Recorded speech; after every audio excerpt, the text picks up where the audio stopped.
ਨਾਰਾਇਣ ਸੱਚਾ ਪਾਤਸ਼ਾਹ ਸਿਰ ਸਹਾੰਦੈ ਸਾਹੋ ਜਿਸ ਪਾਸ ਬੈਠਿਆ ਸੋਹੀਐ ਸਭਨਾ ਦਾ ਵੇਸਾਹੋ।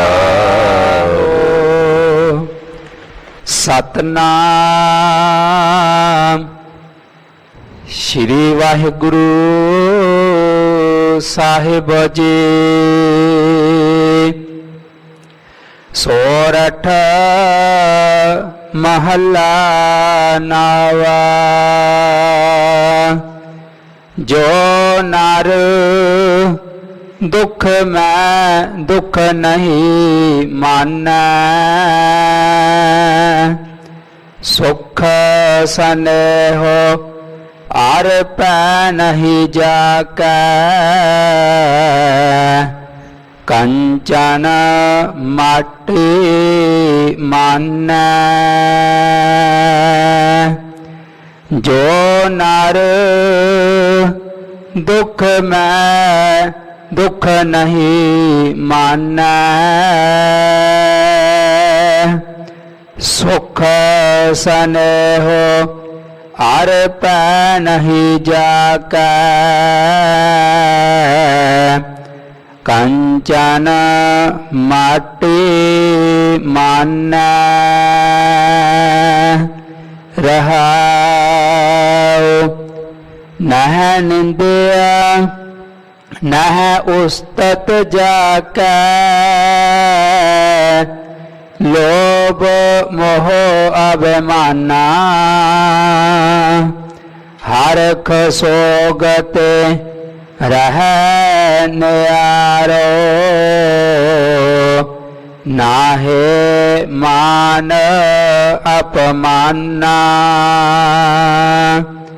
ਆਸਾ ਮਨਸਾ ਸਗਲ ਤਿਆਗੈ, ਜਾਗਤੇ ਰਹਿ ਨਿਰਾਸਾ, ਕਾਮ ਕ੍ਰੋਧ ਜਿਹ ਪਰਸੈ ਨਾਹਨ, ਤਿਹ ਘਟ ਬ੍ਰਹਮ ਨਿਵਾਸਾ। ਗੁਰ ਕਿਰਪਾ ਜਿਹ ਨਰ ਕੋ ਕੀਨੀ, ਤਿਹ ਇਹ ਜੁਗਤ ਪਛਾਨੀ, ਨਾਨਕ ਲੀਨ ਪਇਓ ਗੋਵਿੰਦ ਸਿਓ, ਜੋ ਪਾਨੇ ਸੰਗ ਪਾਨੇ। ਗੁਰ ਕਿਰਪਾ ਜਿਹ ਨਰ ਕੋ ਕੀਨੀ, ਤਿਹ ਇਹ ਜੁਗਤ ਪਛਾਨੀ, ਨਾਨਕ ਲੀਨ ਪਇਓ ਗੋਵਿੰਦ ਸਿਓ,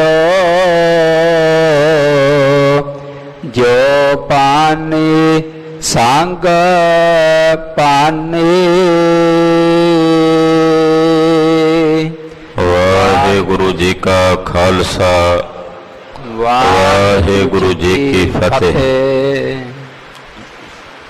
परम सम्मान ते सत्कारयोग गुरु की साजी और नवाजी हुई गुरु का खास रूप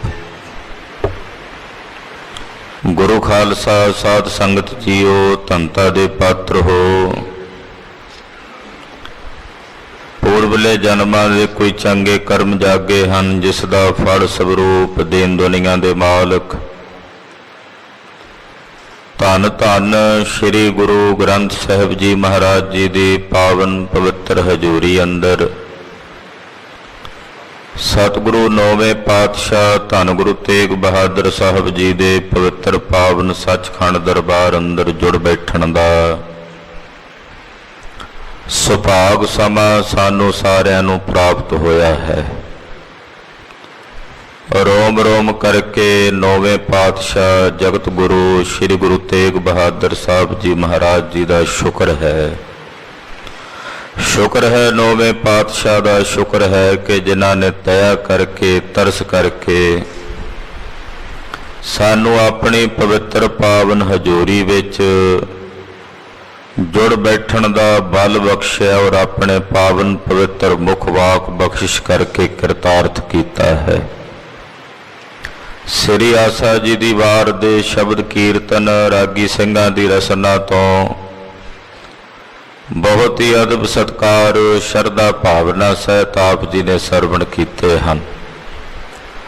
ਨੌਵੇਂ ਪਾਤਸ਼ਾਹ ਨੇ ਰਾਗ ਸੋਰਠ ਵਿੱਚ ਅੱਜ ਦੇ ਪਾਵਨ ਅੰਮ੍ਰਿਤ ਬਚਨ ਦੀ ਦਾਤ ਬਖਸ਼ਿਸ਼ ਕਰਕੇ ਸਾਨੂੰ ਸਾਰਿਆਂ ਨੂੰ ਨਿਵਾਜਿਆ ਹੈ। ਆਓ ਕੁਝ ਸਮੇਂ ਲਈ ਸੁਰਤੀਆਂ ਬਿਰਤੀਆਂ ਨੂੰ ਗੁਰਦੇਵ ਦੇ ਪਵਿੱਤਰ ਚਰਨਾਂ ਨਾਲ ਜੋੜੀਏ। ਇਕਾਗਰਤਾ ਬਣਾਉਣ ਨਿਮਿਤ ਰਸਨਾ ਨੂੰ ਪਵਿੱਤਰ ਕਰਦੇ ਆਖੋ ਜੀ ਸਤਨਾਮ ਸ਼੍ਰੀ ਵਾਹਿਗੁਰੂ ਸਾਹਿਬ ਜੀ। ਸਤਨਾਮ ਸ਼੍ਰੀ ਵਾਹਿਗੁਰੂ ਸਾਹਿਬ ਜੀ। ਸੋਰਠ ਮਹੱਲਾ ਨਾਵਾ। ਜੋ ਨਰ ਦੁਖ ਮੈਂ ਦੁਖ ਨਹੀਂ ਮਾਨੈ। ਰਾਗ ਸੋਰਠ ਹੈ। ਰਾਗ ਮਾਲਾ ਵਿੱਚ ਸਤਿਗੁਰਾਂ ਨੇ ਇਹਨੂੰ ਰਾਗਣੀ ਦਾ ਦਰਜਾ ਦਿੱਤਾ ਹੈ, ਪਰ ਗੁਰੂ ਗ੍ਰੰਥ ਸਾਹਿਬ ਜੀ ਦੀ ਬਾਣੀ ਵਿੱਚ ਇਹਨੂੰ ਰਾਗ ਵਜੋਂ ਵਰਤਿਆ। ਨੌਵੇਂ ਪਾਤਸ਼ਾਹ ਜਗਤ ਗੁਰੂ ਸ੍ਰੀ ਗੁਰੂ ਤੇਗ ਬਹਾਦਰ ਸਾਹਿਬ ਜੀ ਮਹਾਰਾਜ ਸੋਰਠ ਮਹੱਲਾ ਨਾਵਾ ਨੌਵੇਂ ਪਾਤਸ਼ਾਹ ਬਚਨ ਉਚਾਰਦੇ ਨੇ। ਪਰਮਹੰਸ ਅਵਸਥਾ ਜਿਸ ਨੂੰ ਜੀਵਨ ਮੁਕਤ ਅਵਸਥਾ ਕਹਿੰਦੇ ਨੇ, ਉਹਦਾ ਵਰਣਨ ਸਤਿਗੁਰੂ ਜੀ ਨੇ ਇਸ ਸ਼ਬਦ ਵਿੱਚ ਕੀਤਾ।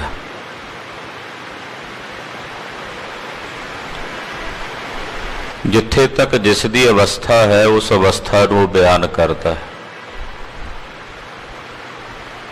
ਅਸੀਂ ਜੋ ਕੁਝ ਵੇਖਿਆ ਉਹਨਾਂ ਕੀ ਦੱਸ ਸਕਦੇ ਹਾਂ, ਉਹਦੇ ਤੋਂ ਵੱਧ ਨਹੀਂ। ਇਸੇ ਤਰ੍ਹਾਂ ਪਰਮਹੰਸ ਤੇ ਜੀਵਨ ਮੁਕਤ ਅਵਸਥਾ ਤੱਕ ਜਿਹੜਾ ਪਹੁੰਚਿਆ ਉਸ ਨੇ ਉਸ ਜੀਵਨ ਮੁਕਤ ਅਵਸਥਾ ਦਾ ਬਿਆਨ ਕੀਤਾ। ਇਹ ਜੋ ਅੱਜ ਦਾ ਸ਼੍ਰੀ ਮੁਖ ਵਾਕ ਹੈ, ਅਸਲ ਵਿੱਚ ਨੌਵੇਂ ਪਾਤਸ਼ਾਹ ਜੀ ਮਹਾਰਾਜ ਜੀ ਆਪਣੀ ਅਵਸਥਾ ਆਪਣੇ ਮੁਖੋਂ ਬਿਆਨ ਕਰਕੇ ਦੱਸ ਰਹੇ। ਇਹ ਉਹਨਾਂ ਦੀ ਆਪਣੀ ਖੁਦ ਦੀ ਅਵਸਥਾ ਹੈ ਨੌਵੇਂ ਪਾਤਸ਼ਾਹ ਦੀ। ਆਮ ਕਰਕੇ ਸੰਸਾਰ ਵਿੱਚ ਬਹੁਤ ਸਾਰੇ ਵਿਅਕਤੀ ਐਸੇ ਹੁੰਦੇ ਨੇ ਜਿਹੜੇ ਜੋ ਬੋਲਦੇ ਨੇ ਅੰਦਰੋਂ ਉਸ ਤਰ੍ਹਾਂ ਦੇ ਹੁੰਦੇ ਨਹੀਂ ਹਨ।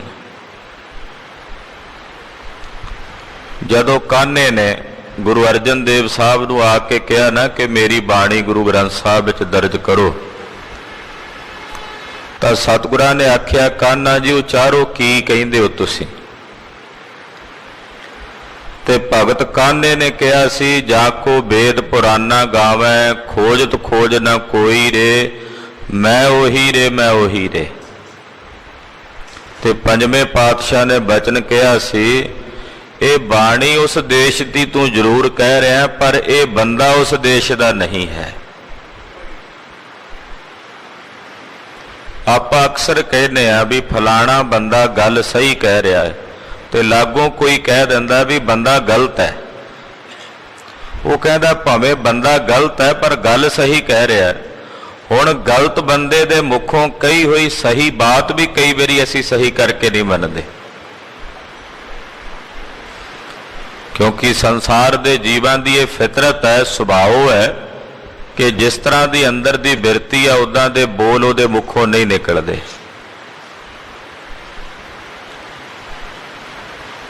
ਧਾਰਮਿਕ ਜਗਤ ਦੇ ਵਿੱਚ ਵੀ ਬੜਿਆਂ ਨੇ ਕਿਹਾ ਅਸੀਂ ਪਰਮਹੰਸ ਹੋ ਗਏ ਹਾਂ, ਅਸੀਂ ਜੀਵਨ ਮੁਕਤ ਅਵਸਥਾ ਨੂੰ ਧਾਰਨ ਕਰ ਲਿਆ।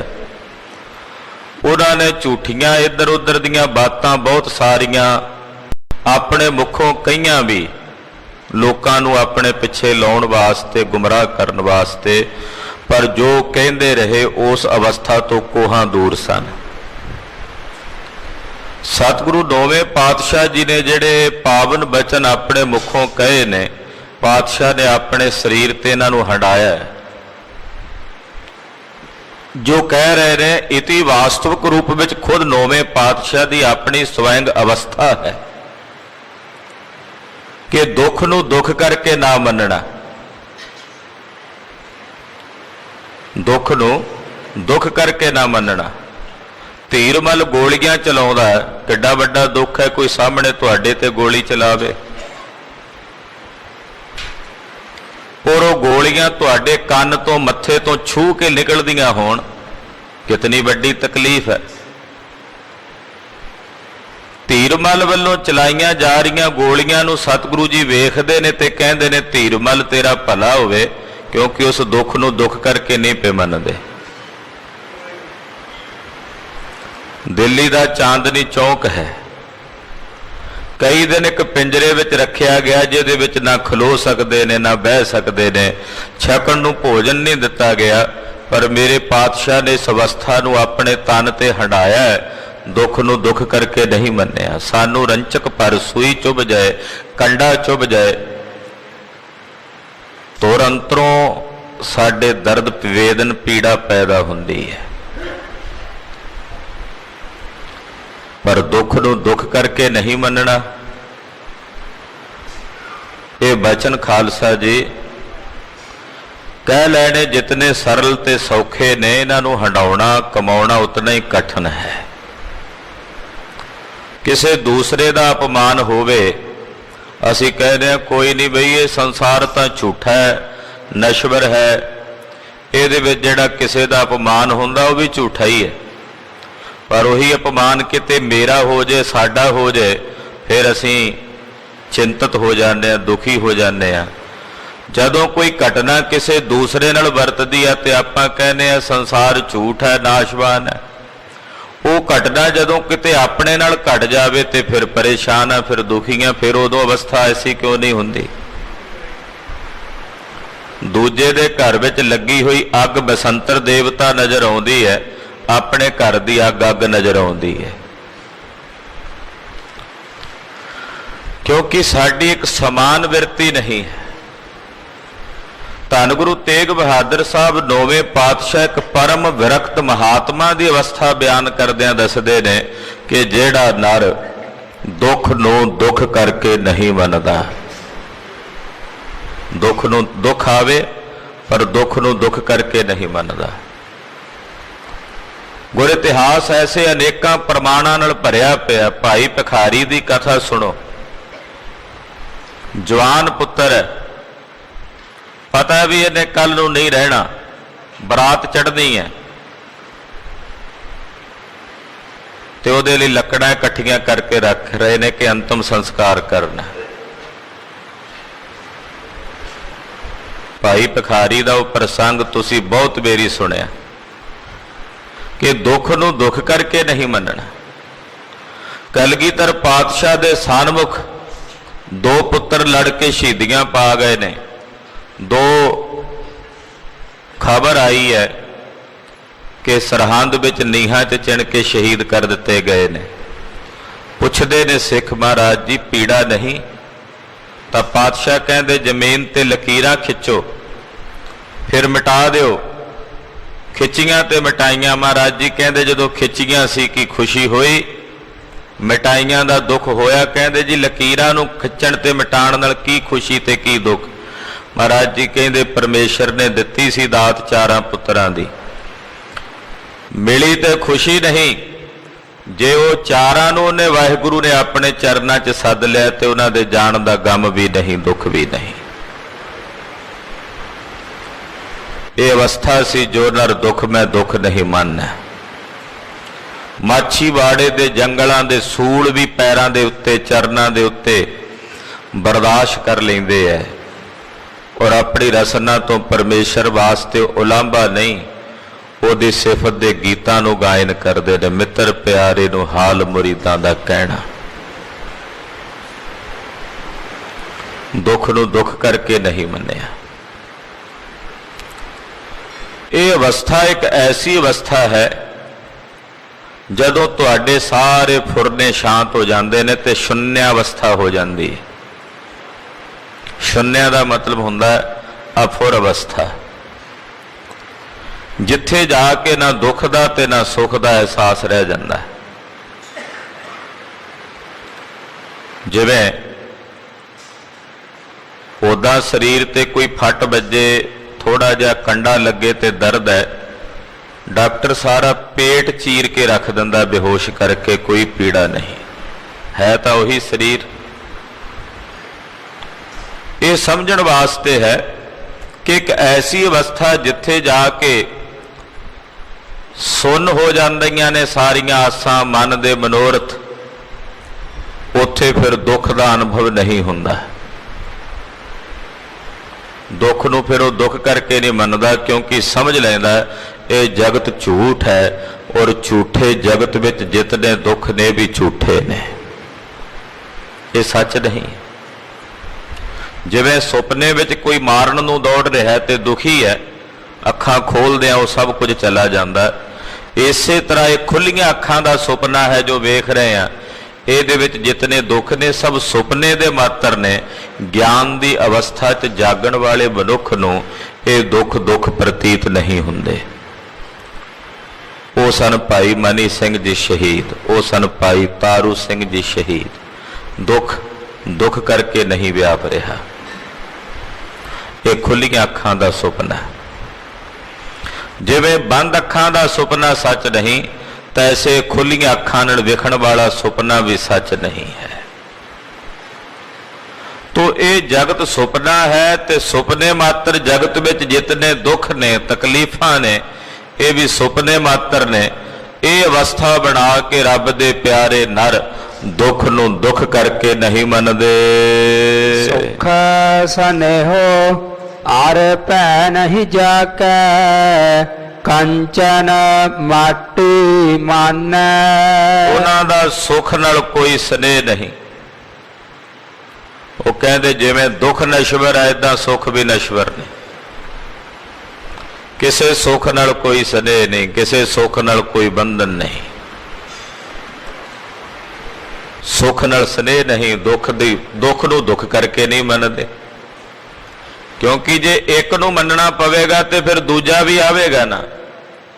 ਸੁਭਾਵਕ ਹੈ, ਰਾਤ ਦੇ ਪਰਿਪੇਖ ਵਿੱਚ ਦਿਨ ਤਾਂ ਹੋਵੇਗਾ, ਧੁੱਪ ਦੇ ਪਰਿਪੇਖ ਵਿੱਚ ਛਾਂ ਹੋਵੇਗੀ, ਤੇ ਜੇ ਦੁੱਖ ਹੋਵੇਗਾ ਤਾਂ ਫਿਰ ਉਹਦੇ ਸੁਭਾਵਕ ਉਲਟ ਸੁੱਖ ਵੀ ਹੋਵੇਗਾ। ਇਸ ਕਰਕੇ ਜੇ ਦੁੱਖ ਨੂੰ ਦੁੱਖ ਹੀ ਨਹੀਂ ਮੰਨਿਆ ਤੇ ਫਿਰ ਸੁੱਖ ਨਾਲ ਕਾਹਦਾ ਸਨੇਹ, ਫਿਰ ਸੁੱਖ ਨਾਲ ਵੀ ਕੋਈ ਸਨੇਹ ਨਹੀਂ। ਕਿਉਂਕਿ ਜੇ ਸੁੱਖ ਨੂੰ ਅਨੁਭਵ ਕਰੇਗਾ, ਕੱਲ ਨੂੰ ਕੋਈ ਦੁੱਖ ਆਇਆ ਤੇ ਦੁਖੀ ਵੀ ਹੋਵੇਗਾ, ਸੁਭਾਵਕ ਹੈ। ਜੇ ਮੈਂ ਸੁੱਖ ਨੂੰ ਅਨੁਭਵ ਕਰਾਂਗਾ ਕਿ ਇਹ ਮੇਰੇ ਲਈ ਸੁੱਖ ਹੈ, ਉਹ ਸੁੱਖ ਪਾਸੇ ਹਟੇਗਾ ਤੇ ਉਹਦੇ ਜਾਣ ਦਾ ਦੁੱਖ ਤਾਂ ਹੋਵੇਗਾ ਹੀ। ਹੁਣ ਜਿਹੜਾ ਨਰ ਦੁੱਖ ਨੂੰ ਦੁੱਖ ਨਹੀਂ ਮੰਨਦਾ, ਉਹਨੇ ਸਭ ਤੋਂ ਪਹਿਲਾਂ ਸੁੱਖ ਨਾਲ ਸਨੇਹ ਕਰਨਾ ਛੱਡ ਦਿੱਤਾ। ਉਹਦਾ ਹੁਣ ਸੁੱਖ ਨਾਲ ਕੋਈ ਸਨੇਹ ਨਹੀਂ, ਸੁੱਖ ਦੇ ਸਨੇਹ ਤੋਂ ਮੁਕਤ ਹੋ ਗਿਆ। ਅਰ ਭੈ ਨਹੀਂ ਜਾਕੈ, ਔਰ ਉਹਦੇ ਹਿਰਦੇ 'ਚ ਕਿਸੇ ਵੀ ਪ੍ਰਕਾਰ ਦਾ ਭੈ ਤੇ ਡਰ ਨਹੀਂ ਹੈ। ਉਹਦੇ ਹਿਰਦੇ 'ਚ ਕਿਸੇ ਵੀ ਪ੍ਰਕਾਰ ਦਾ ਭੈ ਨਹੀਂ। ਭੈ ਉਹਨੂੰ ਹੁੰਦਾ ਵੀ ਜਿਹਨੂੰ ਇਹ ਡਰ ਹੋਵੇ ਕਿਤੇ ਮੇਰਾ ਇਹ ਸੁੱਖ ਮੇਰੇ ਕੋਲੋਂ ਚਲਾ ਨਾ ਜਾਏ। ਸਾਨੂੰ ਇਹ ਵੀ ਡਰ ਹੈ ਨਾ, ਇਹ ਵਸਤੂ ਕਿਤੇ ਮੇਰੇ ਕੋਲੋਂ ਖੋਈ ਨਾ ਜਾਵੇ, ਇਹ ਪਦਵੀ ਕਿਤੇ ਮੇਰੇ ਕੋਲੋਂ ਚਲੀ ਨਾ ਜਾਵੇ, ਇਹ ਸੁੱਖ ਕਿਤੇ ਮੇਰੇ ਕੋਲੋਂ ਚਲਾ ਨਾ ਜਾਵੇ। ਇਹਦਾ ਭੈ, ਜਦੋਂ ਸੁੱਖ ਨਾਲ ਸਨੇਹ ਹੀ ਨਹੀਂ ਹੈ ਤੇ ਫਿਰ ਭੈ ਵੀ ਕਾਹਦਾ, ਡਰ ਵੀ ਕਾਹਦਾ। ਹੁਣ ਭੈ ਵੀ ਨਹੀਂ। ਸਤਿਗੁਰੂ ਜੀ ਭੈ ਤੋਂ ਮੁਕਤ ਨੇ, ਔਰ ਇੱਕ ਐਸਾ ਗਿਆਨੀ ਦਾ ਸਿਧਾਂਤ ਸੰਸਾਰ ਵਿੱਚ ਪ੍ਰਗਟ ਕਰਦੇ ਨੇ ਨੌਵੇਂ ਪਾਤਸ਼ਾਹ, ਜਿਹੜਾ ਸਿਧਾਂਤ ਦੁਨੀਆ ਦੇ ਕਿਸੇ ਸ਼ਾਸਤਰ ਚੋਂ, ਕਿਸੇ ਧਰਮ ਗ੍ਰੰਥ ਚੋਂ ਨਹੀਂ ਮਿਲੇਗਾ। ਜੋ ਨੌਵੇਂ ਗੁਰਦੇਵ ਸ੍ਰੀ ਗੁਰੂ ਤੇਗ ਬਹਾਦਰ ਸਾਹਿਬ ਨੇ ਗਿਆਨੀ ਦੀ ਪਰਿਭਾਸ਼ਾ ਦਿੱਤੀ ਹੈ, ਇਹ ਪਰਿਭਾਸ਼ਾ ਦੁਨੀਆ ਦੇ ਕਿਸੇ ਧਰਮ ਗ੍ਰੰਥ ਚੋਂ ਨਹੀਂ ਮਿਲੇਗੀ। ਕੇਵਲ ਨੌਵੇਂ ਪਾਤਸ਼ਾਹ ਨੇ ਪਰਿਭਾਸ਼ਾ ਦਿੱਤੀ ਹੈ, ਭੈ ਕਾਹੂ ਕੋ ਦੇਤ ਨਹਿ ਨਹਿ ਭੈ ਬਾਨਤ ਆਨ। ਤत्व ਗਿਆਨ ਦੀ ਅਵਸਥਾ ਵਿੱਚ ਟਿਕੇ ਹੋਏ ਬ੍ਰਹਮ ਗਿਆਨੀ ਦੇ ਅੰਦਰ ਕਿਸੇ ਵੀ ਪ੍ਰਕਾਰ ਦਾ ਖੌਫ ਤੇ ਭੈ ਨਹੀਂ।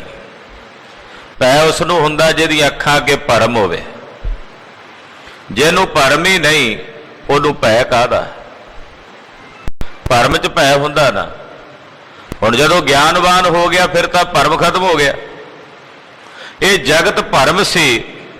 ਜਦੋਂ ਤੱਕ ਇਹ ਜਗਤ ਭਰਮ ਰੂਪ 'ਚ ਦਿਸ ਰਿਹਾ ਸੀ ਉਦੋਂ ਤੱਕ ਡਰ ਵੀ ਸੀ, ਭੈ ਵੀ ਸੀ। ਲੋਕ ਕੀ ਆਖਣਗੇ, ਆਹ ਕੀ ਹੋਵੇਗਾ, ਇਦਾਂ ਕਿਵੇਂ ਬਣੇਗੀ, ਕਈ ਤਰ੍ਹਾਂ ਦੇ ਭੈ ਸੀ। ਜਦੋਂ ਇਹ ਭਰਮ ਹੀ ਦੂਰ ਹੋ ਗਿਆ ਤੇ ਫਿਰ ਭੈ ਵੀ ਦੂਰ ਹੋ ਗਿਆ। ਸੁਪਨੇ ਵਿੱਚ ਸ਼ੇਰ ਦਾ ਭੈ ਸੀ, ਪਰ ਜਦੋਂ ਸੁਪਨਾ ਹੀ ਚਲਾ ਗਿਆ ਤੇ ਫਿਰ ਹੁਣ ਸ਼ੇਰ ਵੀ ਚਲਾ ਗਿਆ, ਡਰ ਵੀ ਚਲਾ ਗਿਆ। ਪਾਤਸ਼ਾਹ ਕਹਿੰਦੇ ਹੁਣ ਭੈ ਵੀ ਨਹੀਂ ਹੈ, ਸੁਖ ਸਨੇਹੋ ਅਰ ਭੈ ਨਹੀਂ ਜਾਕੈ। ਹੁਣ ਕਿਸੇ ਪ੍ਰਕਾਰ ਦਾ ਭੈ ਨਹੀਂ। ਕੰਚਨ ਮਾਟੀ ਮਨ। ਹੁਣ ਇਹ ਅਵਸਥਾ ਬਣ ਗਈ ਹੈ ਕਿ ਸੋਨਾ ਤੇ ਮਿੱਟੀ ਉਹਨੂੰ ਦੋਵੇਂ ਇੱਕੋ ਰੂਪ ਹੀ ਨਜ਼ਰ ਆਉਂਦੇ ਆ, ਸਮਾਨ ਦ੍ਰਿਸ਼ਟੀ। ਸੋਨਾ ਤੇ ਮਿੱਟੀ ਦੋਵੇਂ ਇੱਕੋ ਜਿਹੇ ਨਜ਼ਰ ਆਉਂਦੇ। ਬੜਾ ਔਖਾ ਹੈ। ਸਾਨੂੰ ਸੋਨਾ ਸੋਨਾ ਦਿਸੇਗਾ, ਮਿੱਟੀ ਮਿੱਟੀ ਦਿਸੇਗੀ। ਪਰ ਪਾਤਸ਼ਾਹ ਕਹਿੰਦੇ ਜਿਹੜਾ ਐਸੀ ਅਵਸਥਾ ਤੱਕ ਚਲਾ ਗਿਆ ਹੁਣ ਉਹ ਸੋਨਾ ਤੇ ਮਿੱਟੀ ਦੋਨਾਂ ਨੂੰ ਇੱਕੋ ਰੂਪ ਕਰਕੇ ਵੇਖਦਾ। ਕੰਚਨ ਮਾਟੀ ਮਨ ਹੈ। ਉਹਦੇ ਲਈ ਹੁਣ ਸੋਨਾ ਵੀ ਮਿੱਟੀ ਹੈ, ਖੇ ਹੈ। ਹਾਂਜੀ। ਰਹਾਉ ਨਹ ਨਿੰਦਿਆ ਨਹ ਉਸਤਤ ਜਾਕੈ ਲੋਭ ਮੋਹ ਅਭਿਮਾਨਾ। ਨਾ ਉਹ ਕਿਸੇ ਦੀ ਨਿੰਦਿਆ ਕਰਦਾ, ਨਾ ਕਿਸੇ ਦੀ ਝੂਠੀ ਖੁਸ਼ਾਮਦ ਕਰਦਾ। ਤੁਸੀਂ ਕਿਸੇ ਇੱਕ ਦੀ ਉਸਤਤ ਕਰੋਗੇ, ਦੂਜੇ ਦੀ ਨਿੰਦਾ ਕਰੋਗੇ, ਸੁਭਾਵਿਕ ਹੈ। ਇੱਕ ਤੁਹਾਡੀ ਨਿਗਾਹ 'ਚ ਚੰਗਾ, ਦੂਜਾ ਮਾੜਾ, ਇਹਦਾ ਸੁਭਾਵਿਕ ਹੀ ਹੈ। ਇੱਕ ਦੀ ਤੁਸੀਂ ਸੋਭਾ ਕਰੋਗੇ, ਸੁਭਾਵਿਕ ਹੈ, ਦੂਜੇ ਦੀ ਨਿੰਦਾ ਕਰੋਗੇ। ਪਰਮਹੰਸ ਅਵਸਥਾ 'ਚ ਟਿਕਿਆ ਹੋਇਆ ਜੀਵਨ ਮੁਕਤ ਮਨੁੱਖ ਕਿਸੇ ਦੀ ਉਸਤਤ ਨਹੀਂ ਕਰਦਾ ਤੇ ਨਾ ਹੀ ਕਿਸੇ ਦੀ ਨਿੰਦਿਆ ਕਰਦਾ, ਕਿਉਂਕਿ ਜਿਹਦੀ ਉਸਤਤ ਕਰਨੀ ਹੈ ਉਹਦੇ ਵਿੱਚ ਵੀ ਉਹਨੂੰ ਆਤਮਾ ਨਜ਼ਰ ਆ ਰਹੀ ਹੈ, ਜਿਹਦੀ ਨਿੰਦਿਆ ਕਰਨੀ ਹੈ ਉਹਦੇ ਵਿੱਚ ਵੀ ਪ੍ਰਮਾਤਮਾ ਨਜ਼ਰ ਆ ਰਿਹਾ ਹੈ। ਹੁਣ ਨਿੰਦਾ ਕਿਹਦੀ ਕਰੇ ਤੇ ਉਸਤਤ ਖੁਸ਼ਾਮਦ ਕਿਹਦੀ ਕਰੇ, ਕਿਹਨੂੰ ਚੰਗਾ ਤੇ ਕਿਹਨੂੰ ਮਾੜਾ ਕਹੇ, ਜਦੋਂ ਹੈ ਹੀ ਉਹ। ਹੁਣ ਨਾ ਉੱਥੇ ਦਵੰਦ, ਇਹ ਵੀ ਕਿਉਂਕਿ ਉੱਪਰਲੇ ਵੀ ਦਵੰਦ ਹੀ ਸਨ, ਇਹ ਦਵੰਦ ਵੀ ਨਹੀਂ ਰਿਹਾ ਉਹਨਾਂ ਅੰਦਰ। ਨਾ ਉਹ ਕਿਸੇ ਦੀ ਨਿੰਦਿਆ ਕਰਦੇ ਨੇ, ਨਾ ਉਹ ਕਿਸੇ ਦੀ ਝੂਠੀ ਖੁਸ਼ਾਮਦ ਕਰਦੇ। ਨਹ ਨਿੰਦਿਆ ਨਹ ਉਸਤਤ ਜਾਕੈ। ਉਹਦੇ ਕੋਲੋਂ ਕਿਸੇ ਦੀ ਝੂਠੀ ਖੁਸ਼ਾਮਦ ਨਹੀਂ ਹੁੰਦੀ, ਨਾ ਹੀ ਉਹ ਕਿਸੇ ਦੀ ਨਿੰਦਿਆ ਕਰਦਾ। ਲੋਭ ਮੋਹ ਅਭਿਮਾਨਾ। ਔਰ ਨਾ ਹੀ ਉਹਦੇ ਹਿਰਦੇ 'ਚ ਲੋਭ ਹੈ, ਨਾ ਮੋਹ ਹੈ, ਨਾ ਅਭਿਮਾਨ ਹੈ। ਲੋਭ ਮੋਹ ਅਭਿਮਾਨ ਇਹਨਾਂ ਤਿੰਨਾਂ ਤੋਂ ਰਹਿਤ ਹੋ ਜਾਂਦਾ ਹੈ। ਲੋਭ ਮੋਹ ਅਭਿਮਾਨ ਤੋਂ ਰਹਿਤ ਹੋ ਜਾਂਦਾ ਹੈ। ਹਾਂਜੀ। ਹਰਖ ਸੋਗ ਤੇ ਰਹਿ ਨਿਆਰੋ ਨਾਹੇ ਮਾਨ ਅਪਮਾਨਾ। ਫਿਰ ਨਾ ਉਹਨੂੰ ਹਰਖ ਹੈ ਤੇ ਨਾ ਹੀ ਸੋਗ ਹੈ। ਆਏ ਦੀ ਖੁਸ਼ੀ ਨਹੀਂ, ਗਏ ਦਾ ਗਮ ਨਹੀਂ। ਹਰਖ ਸੋਗ ਤੇ ਰਹਿ ਨਿਆਰੋ। ਹਰਖ ਸੋਗ ਦੋਨਾਂ ਤੋਂ ਰਹਿਤ। ਨਾਹੇ ਮਾਨ ਅਪਮਾਨਾ। ਕੋਈ ਮਾਣ ਕਰ ਜਾਏ ਤਾਂ ਵੀ ਕੋਈ ਗੱਲ ਨਹੀਂ, ਕੋਈ ਅਪਮਾਨ ਕਰ ਜਾਏ ਤਾਂ ਵੀ ਇੱਕੋ ਜਿਹੀ ਬਿਰਤੀ। ਸਾਡਾ ਕੋਈ ਸਨਮਾਨ ਕਰੇ ਅਸੀਂ ਫੁੱਲ ਫੁੱਲ ਜਾਂਦੇ ਹਾਂ, ਤੇ ਸਾਡੇ ਵਾਸਤੇ ਕੋਈ ਮਾੜੀ ਜੀ ਟੇਢੀ ਜੀ ਘੂਰੀ ਵੱਟ ਕੇ ਵੇਖ ਲਿਆ, ਆਪਣਾ ਅਪਮਾਨ ਸਮਝ ਕੇ ਦੁਖੀ ਹੋ ਜਾਂਦੇ।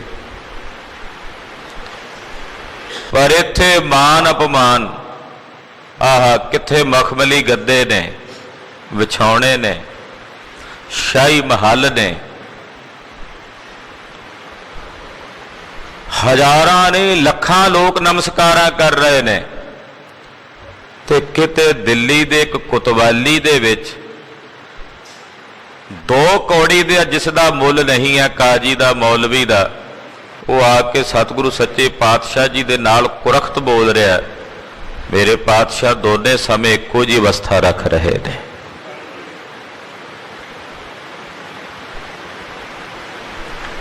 ਮੈਂ ਪਹਿਲੋਂ ਬੇਨਤੀ ਕੀਤੀ ਹੈ, ਕਈ ਵਾਰ ਮਾੜਾ ਬੰਦਾ ਭਲੀ ਗੱਲ ਕਹਿ ਰਿਹਾ ਹੋਵੇ, ਅਸੀਂ ਕਹਿੰਦੇ ਆ ਬੰਦਾ ਮਾੜਾ ਹੈ, ਪਰ ਲੋਕ ਕਹਿੰਦੇ ਗੱਲ ਤਾਂ ਭਲੀ ਕਹਿ ਰਿਹਾ, ਪਰ ਮਾੜੇ ਬੰਦੇ ਕੋਲੋਂ ਭਲੀ ਗੱਲ ਦੀ ਆਸ ਨਹੀਂ ਕੀਤੀ ਜਾ ਸਕਦੀ। ਗੁਰਦੇਵ ਜੋ ਕਹਿ ਰਹੇ ਨੇ ਉਹ ਹੰਡਾਇਆ ਹੋਇਆ, ਉਹ ਮਾਣਿਆ ਹੋਇਆ। ਜੋ ਬੋਲ ਰਹੇ ਨੇ ਮੇਰੇ ਪਾਤਸ਼ਾਹ ਦੇ ਆਪਣੇ ਅੰਦਰ ਦੀ ਅਵਸਥਾ ਹੈ, ਖੁਦ ਦੀ। ਕੋਈ ਆਖੇ ਸ੍ਰੀ ਗੁਰੂ ਤੇਗ ਬਹਾਦਰ ਸਾਹਿਬ 9ਵੇਂ ਪਾਤਸ਼ਾਹ ਦੀ ਰੂਹ ਦੇ ਦਰਸ਼ਨ ਕਰ ਰਹੇ ਨੇ, ਆਤਮਾ ਦੇ। ਕਿਸੇ ਦੇ ਮਨ 'ਚ ਕਾਂਖਾ ਹੋਵੇ, ਜਗਿਆਸਾ ਹੋਵੇ ਕਿ ਮੈਂ ਗੁਰੂ ਤੇਗ ਬਹਾਦਰ ਸਾਹਿਬ ਦੀ ਆਤਮਾ ਦੇ ਦਰਸ਼ਨ ਕਰਨੇ ਨੇ, ਤਾਂ ਆਹ ਸ਼ਬਦ ਗੁਰੂ ਤੇਗ ਬਹਾਦਰ ਸਾਹਿਬ ਦੀ ਆਤਮਾ ਹੈ। ਇਹ 9ਵੇਂ ਪਾਤਸ਼ਾਹ ਦੀ ਰੂਹ ਹੈ, ਆਤਮਾ ਹੈ।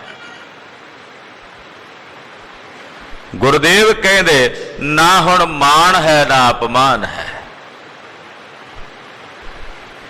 ਬੜੀ ਵੱਡੀ ਰੁਕਾਵਟ ਤੇ ਅੜਚਨ ਬਣ ਜਾਂਦੀ ਹੈ ਮਾਣ। ਆਹ ਮਾਨ ਮੁਨੀ ਮੁਨਵਰ ਗਲੇ, ਮਾਨ ਸਭ ਹੈ ਕੋ ਖਾਏ। ਬੜੀ ਵੱਡੀ ਅੜਚਨ ਹੈ ਮਾਣ। ਪਰਮਾਰਥ ਦੇ ਰਸਤੇ ਤੇ ਬੜੀ ਵੱਡੀ ਰੁਕਾਵਟ ਹੈ। ਆਪਣੇ ਮਾਣ ਵਾਸਤੇ ਮਨੁੱਖ ਕੀ ਕੀ ਨਹੀਂ ਕਰਦਾ, ਬੜੇ ਬੜੇ ਵਿਖਾਵੇ ਕਰਦਾ, ਬੜੇ ਬੜੇ ਪ੍ਰਦਰਸ਼ਨ ਕਰਦਾ, ਭੁੱਲ ਜਾਂਦਾ ਸ਼ਾਇਦ ਮੇਰੇ ਕੋਲ ਹੀ ਹੈ ਸਭ ਕੁਝ। ਦੁਨੀਆ ਤਾਂ ਇਦਾਂ ਹੀ ਟੁਰੀ ਫਿਰਦੀ। ਕਿਸੇ ਸੱਜਣ ਨੂੰ ਕਿਸੇ ਵਿਆਹ ਦੇ ਸਮੇਂ ਅੰਗੂਠੀ ਪੈ ਗਈ, ਮੁੰਦਰੀ ਪੈ ਗਈ ਵਿਆਹ ਤੇ, ਲੋਕਾਂ ਨਾਲ ਗੱਲ ਕਰੇ ਤੇ ਹੱਥ ਉੱਤੇ ਕਰ ਕਰਕੇ, ਹਾਂ ਕੀ ਹਾਲ ਹੈ ਤੇਰਾ, ਸਵਾਸ ਠੀਕ ਹੈ, ਵਿਖਾਵਾ ਕਰ ਰਿਹਾ ਕਿ ਮੁੰਦਰੀ ਪਾਈ ਹੋਈ ਹੈ। ਜਿੱਥੇ ਜਾਵੇ ਉੱਥੇ ਹੀ ਇਹੀ ਕਰੇ, ਹੱਥ ਚੁੱਕ ਚੁੱਕ ਕੇ, ਹਿਲਾ ਹਿਲਾ ਕੇ।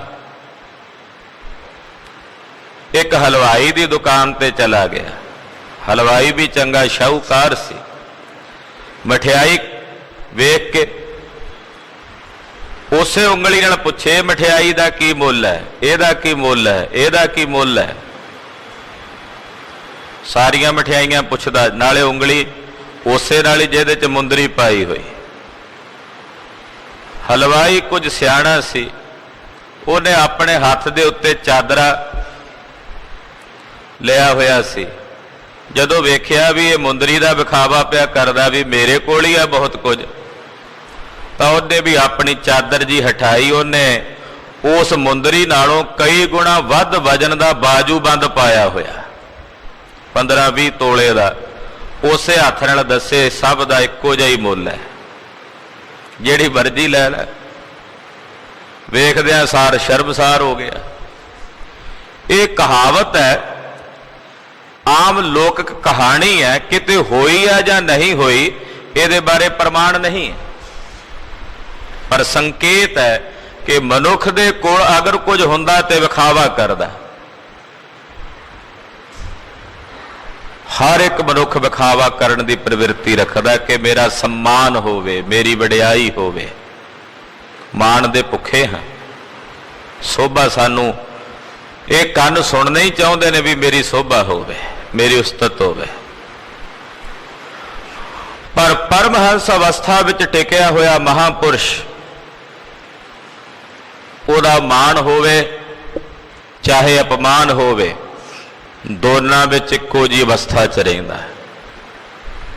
ਕੋਈ ਮਾਣ ਕਰ ਜੇ, ਕਿਸੇ ਦਾ ਸਨਮਾਨ ਕਰ ਜਾਏ, ਉੱਥੇ ਵੀ ਉਹੀ ਅਵਸਥਾ ਹੈ, ਤੇ ਅਪਮਾਨ ਕਰ ਜੇ ਉੱਥੇ ਵੀ ਉਹੀ ਅਵਸਥਾ ਹੈ। ਆਸਾ ਮਨਸਾ ਸਗਲ ਤਿਆਗੈ, ਜਗ ਤੇ ਰਹਿ ਨਿਰਾਸਾ। ਆਸਾ ਤੇ ਮਨਸਾ, ਆਸਾ ਕਹਿੰਦੇ ਆ ਵੀ ਕਿਸੇ ਤੇ ਆਸ ਰੱਖਣੀ, ਮਨਸਾ ਕਹਿੰਦੇ ਆ ਮਨ 'ਚ ਕੋਈ ਮਨੋਰਥ ਪੈਦਾ ਹੋਣਾ। ਆਸ ਕਿਸੇ ਦੂਜੇ ਤੇ ਰੱਖੀ ਜਾਂਦੀ ਹੈ, ਮਨਸਾ ਮਨ 'ਚੋਂ ਪੈਦਾ ਹੁੰਦੀ ਹੈ। ਦੋ ਵੱਖੋ ਵੱਖਰੀਆਂ ਬਿਰਤੀਆਂ ਨੇ। ਮਹਾਰਾਜ ਜੀ ਕਹਿੰਦੇ ਜਿਹੜਾ ਪਰਮਹੰਸ ਅਵਸਥਾ 'ਚ ਟਿਕਿਆ ਹੋਇਆ ਉਹ ਆਸਾ ਤੇ ਮਨਸਾ ਸਭ ਨੂੰ ਤਿਆਗ ਦਿੰਦਾ ਹੈ। ਜਗ ਤੇ ਰਹਿ ਨਿਰਾਸਾ, ਔਰ ਇਹ ਸੰਸਾਰ ਤੋਂ ਉਦਾਸ ਹੋ ਕੇ ਉਪਰਾਮ ਹੋ ਕੇ ਰਹਿੰਦਾ। ਨਿਰਾਸ਼ਾ ਦਾ ਮਤਲਬ ਉਹ ਨਿਰਾਸ਼ਾ ਨਹੀਂ ਜਿਹੜੀ ਸਾਡੇ ਅੰਦਰ ਆ ਜਾਂਦੀ ਹੈ। ਇਹ ਉਹ ਨਿਰਾਸ਼ਾ ਹੈ ਕਿ ਜਦੋਂ ਕਿਸੇ ਤੋਂ ਕੋਈ ਆਸ ਨਹੀਂ, ਉਪਰਾਮਤਾ, ਜਿਹਨੂੰ ਆਪਾਂ ਕਹਿੰਦੇ ਆ ਵੈਰਾਗ। ਨੌਵੇਂ ਪਾਤਸ਼ਾਹ ਨੂੰ ਜਦੋਂ ਸੰਬੋਧਨ ਕਰਦੇ ਆ ਤੇ ਬੇਅੰਤ ਨਾਵਾਂ 'ਚ ਇੱਕ ਨਾਮ ਕਹਿੰਦੇ ਆ ਵੈਰਾਗ ਦੀ ਮੂਰਤ। ਵੈਰਾਗ ਦੀ ਮੂਰਤ ਦੀ ਜੋ ਅਵਸਥਾ ਹੈ, ਜਗ ਤੇ ਰਹਿ ਨਿਰਾਸ਼ਾ, ਇਹ ਵੈਰਾਗ ਦੀ ਮੂਰਤ ਦੀ ਅਵਸਥਾ ਹੈ ਕਿ ਉਹਦੇ ਅੰਦਰ ਕੋਈ ਆਸਾ ਨਹੀਂ, ਕੋਈ ਮਨਸਾ ਨਹੀਂ। ਉਹ ਸਾਰੇ ਜਗਤ ਤੋਂ, ਸਾਰੇ ਸੰਸਾਰ ਤੋਂ ਉਪਰਾਮ ਹੋ ਕੇ, ਨਿਰਚਾਵਾਨ ਹੋ ਕੇ, ਨਿਰਖਵਾਹਿਸ਼ ਹੋ ਕੇ ਰਹਿੰਦਾ ਹੈ। ਹਾਂਜੀ। ਕਾਮ ਕ੍ਰੋਧ ਜਿਹ ਪਰਸੈ ਨਾਹਨ, ਤਿਹ ਕਟ ਬ੍ਰਹਮ ਨਿਵਾਸਾ। ਕਹਿੰਦੇ ਕਾਮ ਤੇ ਕ੍ਰੋਧ ਆਦਿਕ ਜਿਹੜੇ ਵਿਕਾਰ ਨੇ ਉਹਨੂੰ ਛੂੰਹਦੇ ਵੀ ਨਹੀਂ, ਉਹਨੂੰ ਸਪਰਸ਼ ਦਾ ਲੇਸ਼, ਇਹਦੀ ਅਵਸਥਾ, ਇਹ ਬਿਰਤੀਆਂ ਆਉਣੀਆਂ ਤਾਂ ਕਿਤੇ ਪੋ ਵੀ ਨਹੀਂ ਸਕਦੀਆਂ, ਪਰਸਦੀਆਂ ਵੀ ਨਹੀਂ ਉਹਨੂੰ। ਕਾਮ ਕ੍ਰੋਧ ਦੋਹਾਂ ਦਾ ਜ਼ਿਕਰ ਆਇਆ, ਅੱਗੇ ਲੋਭ ਮੋਹ ਹੰਕਾਰ ਉਹ ਆਪਣੇ ਆਪ ਜੋੜ ਲਓ, ਕਿਉਂਕਿ ਇਹਦਾ ਮਤਲਬ ਜਦੋਂ ਦੋ ਵਿਕਾਰਾਂ ਦੀ ਗਿਣਤੀ ਆ ਜੇ ਨਾ, ਦੋ ਜਾਂ ਤਿੰਨਾਂ ਦੀ, ਤੇ ਬਾਕੀ ਦੂਸਰੇ ਆਪਣੇ ਆਪ ਨਾਲ ਜੁੜ ਜਾਂਦੇ। ਜਿਵੇਂ ਆਪਾਂ ਕਹਿੰਦੇ ਇਤਿਆਦ, ਕਾਮ ਕ੍ਰੋਧ ਆਦਿਕ ਵਿਕਾਰ ਉਸ ਨੂੰ ਪਰਸਦੇ ਨਹੀਂ। ਉਸ ਦੇ ਘਟ ਵਿੱਚ, ਉਸ ਦੇ ਹਿਰਦੇ 'ਚ ਬ੍ਰਹਮ ਦਾ ਸਾਖਸ਼ਾਤਕਾਰ ਹੈ, ਬ੍ਰਹਮ ਦਾ ਨਿਵਾਸ ਹੈ। ਹੁਣ ਬ੍ਰਹਮ ਨੂੰ ਨਾ ਕਾਮ ਵਿਆਪਦਾ, ਨਾ ਕ੍ਰੋਧ, ਨਾ ਲੋਭ, ਨਾ ਮੋਹ, ਨਾ ਹੰਕਾਰ। ਉਹ ਇਹਦੇ ਤੋਂ ਰਹਿਤ ਹੋ ਜਾਂਦਾ ਹੈ। ਉਸ ਦੇ ਹਿਰਦੇ ਵਿੱਚ ਬ੍ਰਹਮ ਦਾ ਨਿਵਾਸ ਹੈ। ਹਾਂਜੀ। ਗੁਰ ਕਿਰਪਾ ਜਿਹ ਨਰ ਕਉ ਕੀਨੀ, ਤਿਹ ਇਹ ਜੁਗਤ ਪਛਾਨੀ। ਗੁਰੂ ਦੀ ਕਿਰਪਾ ਜਿਸ ਨਰ ਤੇ ਹੋ ਜਾਏ, ਗੁਰੂ ਦੀ ਕਿਰਪਾ ਤੋਂ ਬਿਨਾਂ ਨਹੀਂ ਹੋ ਸਕਦਾ।